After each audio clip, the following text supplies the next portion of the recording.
There were 6 forks in the dishwasher. That's what tipped me off. Not the perfume. Not the late-night client meetings.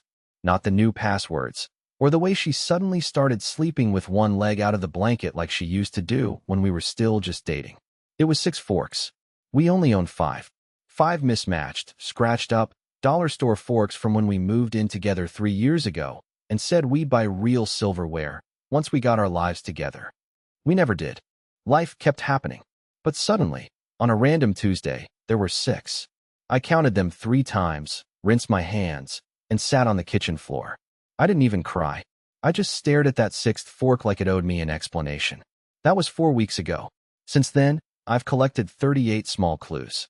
I wrote them down in a notebook I keep under the driver's seat of my car, each one with a date, time, and what I now call a betrayal rating. Dumb stuff like, October 17th, she hummed in the shower. New song. Didn't recognize it. March 10th. October 21st. Took 12 minutes to respond, love you too, via text. No emoji. June 10th. October 25th. Laughed while scrolling through her phone. Turned screen away. August 10th. I know how crazy that sounds. Believe me, I do. But when something in your life starts rotting, it never stinks all at once. It starts with a weird smell you convince yourself is the trash. You don't realize it's the foundation until your feet fall through the floor. Last night was the floor. She invited me out to dinner. Our place. Same booth, same wine, same weird painting of a greyhound in a top hat hanging above us. I was ready to cross off at least 3 items from the betrayal list. Maybe start a new notebook. One called Hope. And then he walked in. Sat down. No hesitation. No shame. Like it was his booth too. She didn't flinch. She didn't even introduce him. She just smiled, that smile, and said, "Oh, this'll be fun." I got up and left. She didn't notice. She still hasn't called. And I haven't told her yet that I took a photo of the 6th fork. The fork is still in my glove compartment, wrapped in one of those brown paper napkins from that gas station on 5th, the one with the flickering, open 24 hours sign. I didn't even rinse it off. I just picked it out of the dishwasher with 2 fingers, like I was collecting evidence from a crime scene, and slid it into my coat pocket while she was upstairs folding laundry that I now realize probably wasn't even mine. The next morning, she kissed me on the cheek and said, "Thanks for doing the dishes, babe." That was it. That was the entire performance. No hint of guilt. No change in tone. No stutter. I almost respected how good she was at pretending. Almost. By then, I'd already started checking things. Subtle things. Her mileage. Her cloud backups. Her Spotify history. I'm not proud of that, by the way. I always thought those guys were pathetic. The paranoid ones. The ones who sneak around reading their girlfriend's texts while she's in the shower. But now I understand something I didn't before. When you feel a truth swelling under your skin and no one around you will say it out loud, you start digging, desperately, just to prove you're not insane. That's how I found him. He was saved in her contacts as Grant from Design Week, a name I vaguely remembered from some conference she went to last spring in Chicago. But I scrolled through their messages, and I saw no talk of design. No conference reminders. No schedules. Just hotel room numbers. Spotify links. Stupid memes. And a voice note she sent 3 days ago where she giggled and said, "You still make me feel 17." I listened to that voice note 14 times. Not because I needed to, just because I couldn't believe it. I wanted it to sound like someone else. I wanted to catch a glitch, a hint of AI distortion, something I could point to and say, "See? It's not real. That's not her." But it was her. It was the version of her I haven't seen in over a year. So I did something stupid. I called him. Not to fight him. Not even to threaten. I just wanted to hear what kind of man he was. What kind of man could sit across from another guy's wife, order a whiskey neat, and pretend it was casual. He didn't answer. But 30 seconds later, she called me. Not him, me. My stomach dropped. For a moment, I thought she knew.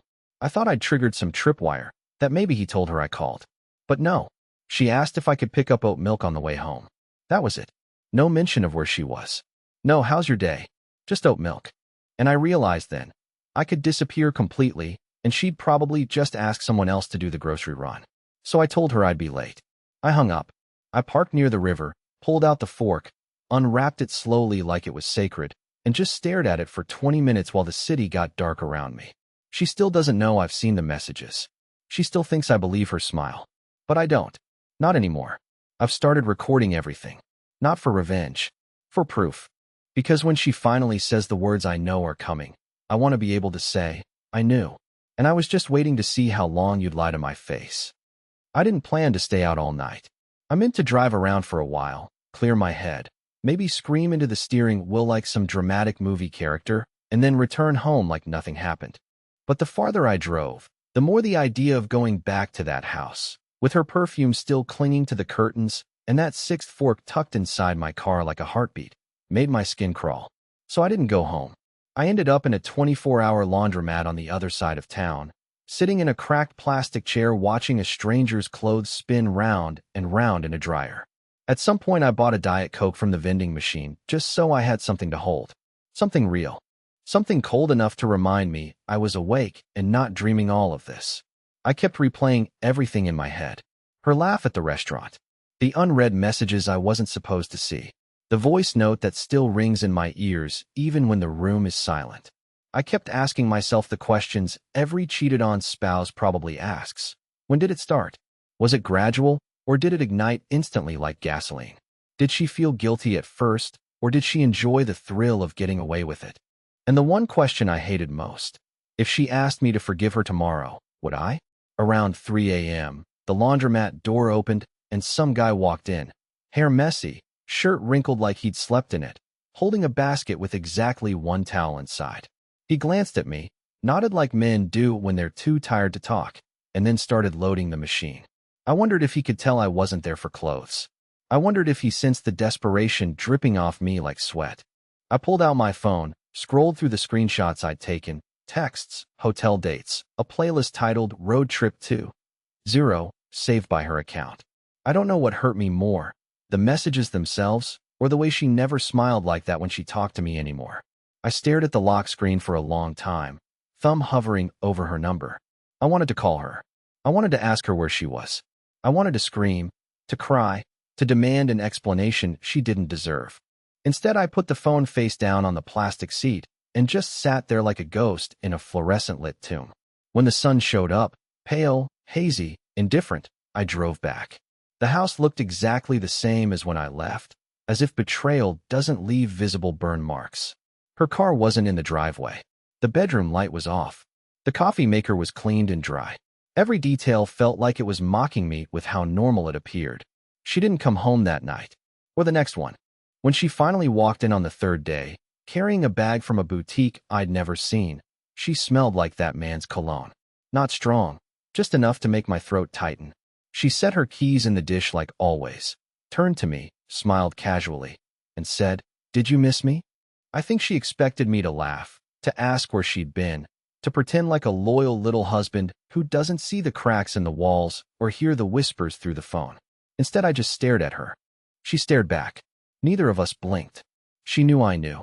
And for the first time since this whole thing started, she finally looked afraid. I don't remember falling asleep, but I woke up to the sound of her humming. Not loudly, just enough to carry through the hallway like a soft warning. It was some nameless melody. One of those tunes people hum when they think they're alone or when they're too comfortable. Too safe. That bothered me. The way she moved around the house like it was still hers. Like the walls weren't watching. Like I hadn't seen the messages or counted the nights she didn't come home. She was in the kitchen when I walked in, standing barefoot on the cold tile, eating blueberries out of the container.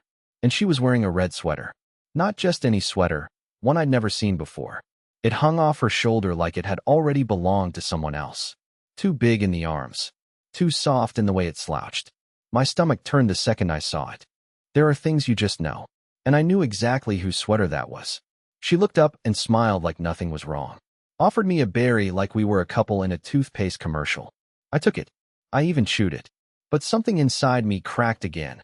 That same quiet fracture I felt the night with the sixth fork. That was becoming a pattern. Small moments slicing deeper than the big ones. I asked her, casually, whose sweater she was wearing. She didn't flinch. She just said, "Oh, this? I found it in the back of my car. Must be from that photo shoot last month." Her voice didn't stutter. Her eyes didn't dart. But her hand, her left hand, tightened ever so slightly around the edge of the kitchen counter. I noticed that. People always say look at the eyes when someone lies. That's wrong.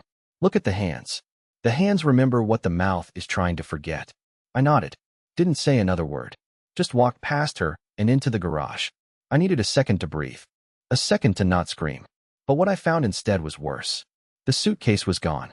The old black one with the broken zipper we always used for long trips. The one we hadn't touched in months. I knew exactly where we'd left it, behind the rack of holiday decorations we never bothered to sort. But now, the spot was empty. A dust outline still marked where it had sat. She'd packed for him. She hadn't run. She wasn't planning to. No, she was double-lifing it. Coming home just enough to maintain the illusion while building an entire other world somewhere else. A second apartment? A hotel suite? A friend covering for her? I didn't know, but I was going to find out. That evening, she went to take a shower. I watched her walk up the stairs, towel in hand, hair twisted up like she had no secrets. As soon as the water started running, I unlocked her laptop. She never logged out. She thought I was too dumb to care. I wasn't. Inside her files was a folder named Inspo. That's what she called it. Inspiration. I opened it. Not furniture photos. Not design concepts. Photos of him. Of them. Selfies in cafes. A video of them singing in a car, her bare feet on the dashboard, his hand on her thigh, and one voice note saved with a title that made my blood stop moving. For when you leave. I didn't open it. I couldn't. Not yet. Instead, I took out my phone and started recording my screen. Every file. Every message. Every timestamp. I wasn't just a betrayed husband anymore. I was an archivist of my own erasure.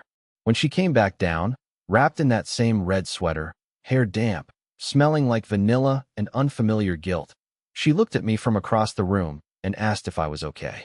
I said yes. And in that moment, I don't think I've ever lied so convincingly in my life. It's a strange thing, really, how quiet betrayal sounds.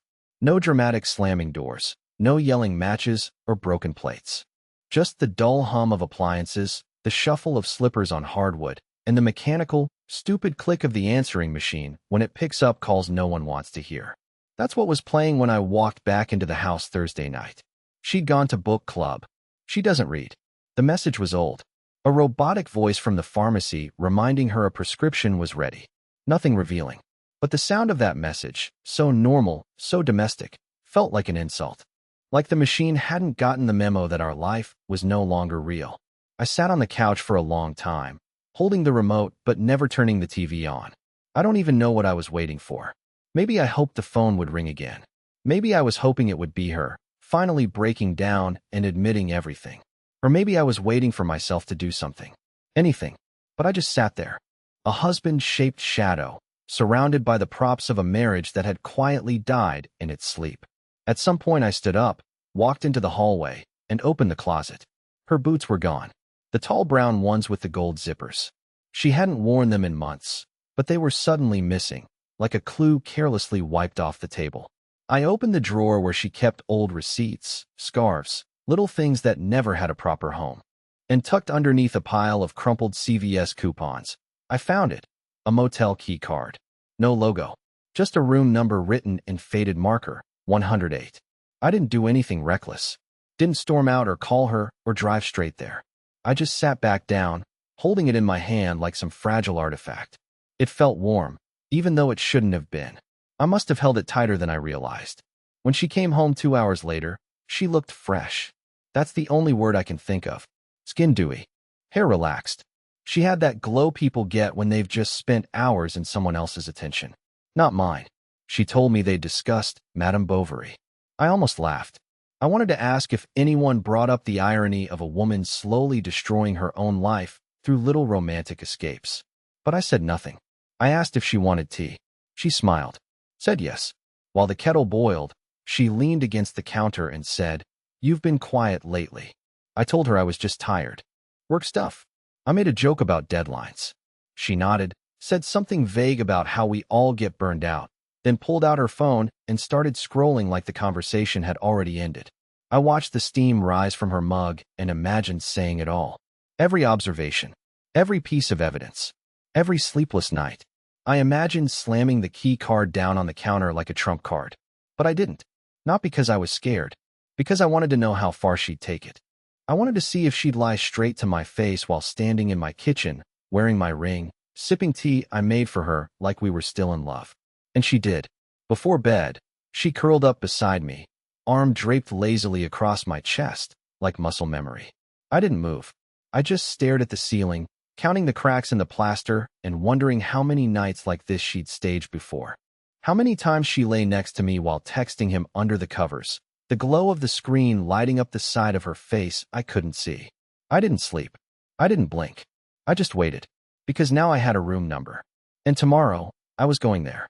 The motel sat off Highway 61 like a scar someone forgot to clean. One of those low-slung buildings with stained stucco walls, flickering neon, and parking lines faded to ghosts. The kind of place no one books by accident. I parked across the street in a diner lot, pretending to read a menu while the waitress side-eyed me and refilled my coffee even though I hadn't taken a sip. The key card burned a hole in my jacket pocket the whole time. Room 108. I'd rehearsed it so many times, I started whispering it under my breath like a prayer. Or a countdown. I watched the door for 47 minutes. No one came in or out. A curtain moved once. A cleaning cart passed by, but didn't stop. I didn't know what I wanted to happen. I didn't know if I wanted to catch her there, in the middle of it, some terrible soap opera moment that would finally justify the ache in my chest. Or if I wanted the room to be empty, clean, untouched. A sign that maybe I'd been wrong all along. That maybe the sickness was in my head, not our marriage. Eventually, I got out of the car. The pavement was sticky under my shoes, and the air smelled like sun-warmed tar and cigarettes. I crossed the street slowly, each step heavier than the last. My hand shook as I slid the key card into the door. The light blinked red, then green. I pushed it open. The room was still. Bedmate. Air conditioning humming low. A suitcase in the corner, hers. Black. The one with the broken zipper. My lungs clenched. I didn't touch anything. Just looked. There was a half-empty bottle of wine on the desk. A plastic cup with her lipstick smudged on the rim. A takeout container in the trash. Pad Thai. She always said she hated Thai food. Another lie. But the thing that stopped me wasn't any of that. It was the photo on the nightstand. A printed photo. An actual, physical one. Who does that anymore? It was of her and him, sitting at a beach I didn't recognize, the sky behind them burning orange. His arm was around her. Her hand was resting on his leg.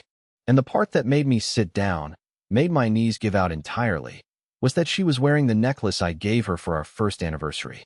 The cheap silver one with the little compass pendant, because she said she always felt lost in this world. And she wore it with him, not with me. I sat on the edge of the bed for what felt like an hour. I could still smell her shampoo in the pillow.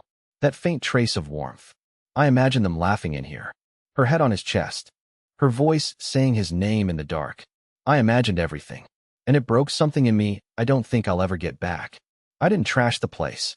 I didn't take pictures or scream or do anything the men in stories are supposed to do when they catch their wives cheating. I just stood up, stared at the photo one more time, and left. Quiet. Controlled. Dead on the inside. Back in the car, I drove aimlessly. For hours. Past neighborhoods we used to walk through. Past the coffee shop where we had our first fight. Past the hill where she once cried in my arms over something I can't even remember anymore. I ended up at a park bench near the water. Middle of nowhere. Just me and the wind and a piece of paper I found in my back seat. One of her old grocery lists. Oat milk, frozen berries, ginger root. I don't know why I stared at it so long. Maybe because it reminded me of a version of her that felt safe. Domestic. Reachable. A version that still made grocery lists instead of exit strategies. When I finally went home, it was dark. Her car wasn't there. The porch light was off. I sat in the driveway for 20 minutes before going inside. And when I did, I found a note on the kitchen table. Not an apology. Not a confession. Just 3 words, scrawled in her handwriting. We need time. No name. No explanation. No return. Just time. As if time would fix the holes she burned straight through my reality. As if time would return what she'd given away. I folded the note once, then again, then tucked it into the drawer with the rest of the things I wasn't ready to confront. And then I turned off every light in the house, locked every door, and sat alone in the dark, wondering if this is what being free is supposed to feel like. Because all I felt was cold. The morning after the note, I didn't get out of bed. I didn't shower, didn't eat, didn't check my phone. I just laid there with the blanket pulled up to my chin like a child hiding from monsters. Only in my case the monster had already left, politely, with a handwritten message and the scent of her shampoo still trapped in the pillow beside me. It's funny, when someone leaves you, they don't take everything. They leave behind strange little echoes. A toothbrush, a charger, a sock that never found its pair. She left a denim jacket hanging on the back of the bedroom door. I stared at it for 20 minutes, thinking about how many places it had been without me. Around noon, I finally stood up and walked into the kitchen. I wasn't hungry, but I opened the fridge anyway. It was still stocked with all the food she liked. Her yogurt, her almond milk, that awful beet hummus she kept trying to make me like. I closed the door and laughed, a hollow, cracked sound that startled me. It wasn't funny, but I laughed anyway. Then I saw the envelope. It was sitting in the mailbox. No stamp, no return address, just my name on the front, written in her handwriting. Not Clay, just C. That's what she used to call me when she was being sweet. The last time she said it out loud, I think we were still happy. Inside was a USB drive and a sticky note that said, "Watch alone." No explanation, no signature, no apology, just 2 words and 16 gigabytes of silence. I sat at the kitchen table for 10 minutes before I plugged it into my laptop. My hands were shaking. I told myself it could be anything, photos, maybe, or some twisted farewell. But what loaded was a video. Low resolution. No intro. No music. Just a shot of a dimly lit room. It was a motel room. The same one. Room 108. She was sitting on the edge of the bed.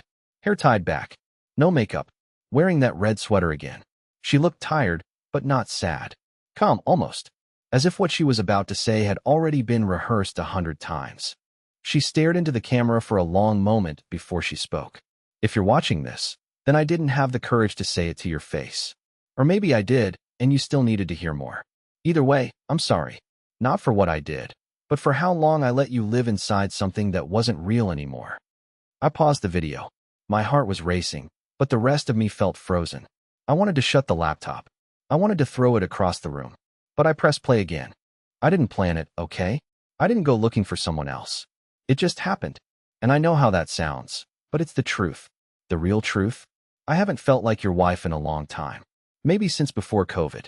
We stopped being us, and I kept pretending. I thought I could carry it. I thought maybe I'd wake up one day and remember how to love you. But I didn't. I woke up and realized I already loved someone else. She shifted on the bed, tucking her legs beneath her. You didn't do anything wrong, see? That's the worst part. You were kind. You were loyal. You were steady. But I felt like I was drowning in the quiet. And when I met him, it was like someone turned the lights back on. I know I should have told you sooner. I just didn't know how. The video cut out suddenly. That was it. No goodbye. No name. Just a woman in a borrowed sweater saying she loved someone else and didn't know how to love me anymore. I sat there for a long time after the screen went black. The laptop fan kept spinning like it had something left to do. I didn't cry. I didn't yell. I just sat with it. Let the silence seep into my bones. And then I did something I hadn't done since this all started. I picked up my phone. Not to text her. To text him. His number was still in my call history from the night I dialed and lost my nerve.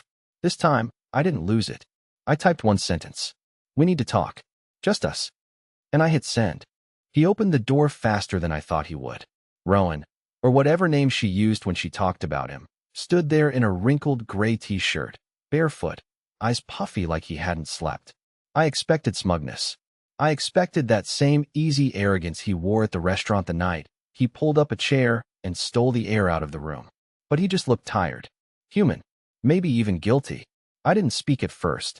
I just stepped forward, handed him the USB drive, and said, "She wanted me to see this. I think maybe you should too." He took it like it was radioactive. I think he expected a punch. I could see it in the way his shoulders tensed, like his body was waiting for something worse than a conversation. But I didn't swing. I didn't shout. I just stood there, steady for the first time in weeks. She left a lot unsaid. I added. To me. Probably to you too. He nodded slowly. She said she needed space. I thought she meant from you. She did, I said. But I don't think you realize she meant from everything. From both of us. He didn't answer. Didn't argue.